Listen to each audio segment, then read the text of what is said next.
After the movement today, up and down, school don't resume. I want to say, make we greet the men then.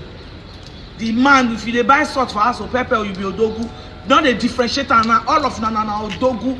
Una try because the bills we men pay just now, the one never pay for house rent, the one never pay picking school fees, everything. Then my gender, una wey be so na be lenu shombere lenu razor.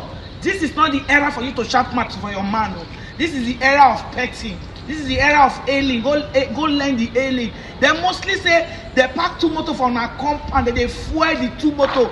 Make you say they go drop it, they come back. If you wait for money, you go ala otoku men day. The praises that make it different. This one I explain when I carry come from una. Not be say I come here come rake today because after go drop it for school, look payment, carry everything. Some motor spoiled, or carry go mechanic. I cannot say the men no small man for the town again. Those of them want to be women, want to man, they make paper, and they appreciate. SHUU, na not get for accounts to contribute. If na no son, I don't want make the men body they reach ground. Now they go make shishi for inside the house, they go leave the beef for now. Or una stop her. Nonsense.